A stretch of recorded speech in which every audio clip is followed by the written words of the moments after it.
হে আল্লাহ, আপনি ভারতের হাত থেকে আমাদের দেশ ও দেশের মানুষকে হেফাজত করেন। সেই ছোট্টবেলা থেকে দেখতেছি ভারতের উজানের পানিতে আমাদের পুরা বাংলাদেশ নষ্ট করে ফেলে, লণ্ডভণ্ড করে ফেলে। এই যে একটা ঘর দেখো, এখন একটা ঘর নিয়ে যাচ্ছে, 1 সেকেন্ডে নিয়ে যাচ্ছে। এই যে ঘরটা, এই বাড়িটা তার পুরো হায়াতের পরিশ্রম করে এই ঘরটা বানিয়েছে, 1 সেকেন্ড লাগে নাই কিন্তু ঘরটা নিয়ে যাচ্ছে। আল্লাহ, আপনি বিচার করেন ভারতের। ভারত অন্য কোনো পদক্ষেপ নেয় না যে পানিগুলো তাদের সমুদ্রের দিকে লাইন করলে তো আর আমাদের দেশের দিকে পানিগুলো আসে না। তারা এটা চিন্তাও করে না। আমাদের দেশ তলিয়ে গেলে তাদের কি? পুরো ফেনী জেলা গত বছরও ধ্বংস হয়ে গেল, এবছরও ধ্বংস হচ্ছে। আমাদের দেশটা সরকার কিভাবে দেশটা সামনের দিকে নিয়ে যাবে? এই যে ক্ষতি বছরে 12 মাসের ভিতরে 6 মাস বর্ষাকাল থাকে বা 4 মাস বর্ষাকাল থাকে। বর্ষাকাল পুরোটাই আমাদের পুরো বাংলাদেশটা নষ্ট করে ফেলে ভারত। কোনো পদক্ষেপ নেয় না ভারত। মানে পানির যে আরও তারা আমাদের দেশের দিকে লাইন করে দেয়। এত বড় হারামি মাদার চোদাইন, এত বড় হারামি ভারতের লোকরা, এত বড় মাদার চোদ। তারা সবসময় আমাদের দেশটাকে পানি দিয়ে নষ্ট করে ফেললো।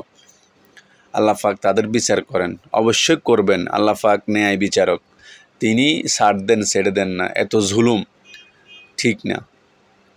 দেখো প্রিয় বন্ধুরা, পুরো ফেনী জেলা গত বছর যে কষ্টটা করছে, এবছর সেম কষ্টটা ছোট্টবেলা থেকে দেখতেছি এই ফানিগুলো। কিন্তু এখন আর একটু ভয়ঙ্কর হয়ে গেছে শেখ হাসিনার সরকার যাওয়ার পর থেকে। তাদের আসলে ভারত আমাদের বাংলাদেশ থেকে কোনো বেনিফিট পাচ্ছে না, তো এই কারণে দেশটাকে ধ্বংস করার জন্য উঠে পড়ে লেগেছে তারা। হ্যাঁ, আল্লাহর দ্বারা আসলে আল্লাহ অবশ্যই একদিন ধরবেন। আল্লাহ ধরবেন, ছাড়বেন না। আল্লাহ সুযোগ দিচ্ছেন। আসলে একটা কথাই আছে না, ঘরের ইঁদুর ঘর কাটলে শান্তিতে থাকা যায় না। সমাজে যদি কেউ কাউকে ক্ষতি করার চেষ্টা করে, ওই সমাজে শান্তিতে বসবাস করা যায় না। সেম ইন্ডিয়ার কাজও হয়েছে এটা। যাই হোক প্রিয় ভাইয়েরা, কি বলবো আর কি করব। আমরা তো দেশের বাইরে। আসলে গত বছরও এই ফানি বন্যার কারণে 1 সপ্তাহ যোগাযোগ করতে পারে নাই। কলিজায় কি যে ঝড় তুফান গেছে। আমরা প্রবাসীদের, বিশেষ করে আমাদের ফেনী জেলার ভাইদের, আমরা প্রবাসীরা জানি। আল্লাহ পাক যেন আমাদের দেশের সকল পরিবারকে এই ভয়াবহ বন্যার ফানি থেকে হেফাজত করেন। হে আল্লাহ, আপনি আমাদের ছেলে সন্তানদের হেফাজত করেন ও পরিবারের লোকদের হেফাজত করেন। আর ভারতের কাছ থেকে আমাদের আপনি হেফাজত করেন। ভারতের ষড়যন্ত্র থেকে আমাদের দেশটাকে আপনি রক্ষা করেন। হে আল্লাহ, হে আল্লাহ, আপনি ন্যায় বিচারক। আপনি ছাড় দেন, ছেড়ে দেন না। ভারতকে আপনি শাস্তি দেন আল্লাহ। ভারত আমাদের দেশটাকে ধ্বংস করে ফেললো।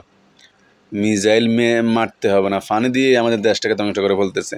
কত উন্নয়ন করবে আর সরকার উন্নয়ন করে গেলে পানি দিয়ে তারা আবার পিছনে নিয়ে যায়। সরকার ঠিক করে গেলে পানি দিয়ে। এই যে দেখতেছো, এটা আমাদের গ্রাম 2 নং মুন্সিরহাট, উত্তর কোরিয়া, বদরপুর আমাদের গ্রাম। এটা আমাদের গ্রাম। এখন তো কিছুটা এখন পানি বাড়তেছে বলতেছে পরিবারের লোকেরা। এই যে আমাদের সিলোনিয়া নদীর ব্রিজ, এটা মানে পানি দ্রুত বাড়তেছে। গত বছর এর চেয়ে বেশি ছিল, এবছর কিছুটা কম থাকলেও পানি বাড়তেছে বলতেছে পরিবারের লোকেরা। যারাই আমার ভিডিওটা দেখতেছে সবাই পরিবারের মধ্যে 10-15 দিন শুকনো খাবার খাওয়া যায়। আর ঔষধ, মানে যেসব ওষুধগুলো জরুরি ওইগুলো ঘরে রাখো। আর 10-15 দিন যেন কারেন্ট না থাকলেও পানির কারণে এদিক সেদিক যেতে না পারলেও যেন খেতে পারো, ছেলে সন্তান নিয়ে সমস্যা না হয়, ও খাদ্যগুলো রাখার চেষ্টা করো। এই যে এটা হচ্ছে আমাদের বাড়ির মসজিদ। এই যে আমাদের বাড়ির পাশের বেরিবান। প্রত্যেক বছর এটা বাঁধতে হয়, কারণ পানি এসে ভেঙে যায়। এটা আমাদের গ্রাম, উত্তর কোরিয়া। এটা আমাদের গ্রাম, এটা আমাদের চলাচলের রাস্তা বেরিবাদ। এটা আমাদের গ্রাম, উত্তর কোরিয়া 2 নং মুন্সিরহাট ইউনিয়নের মধ্যে পড়েছে, ভারতের পাশেই। সেই ছোট্টবেলা থেকেই আমরা ভারতের পানি দ্বারা ক্ষতিগ্রস্ত। সেই ছোট্টবেলা থেকে দেখতেছি। আল্লাহ পাক তাদেরকে শায়েস্তা করেন, অবশ্যই করবেন। প্রিয় ভাইয়েরা, ভালো থেকো। আল্লাহ হাফেজ। পরিবারের দিকে লক্ষ্য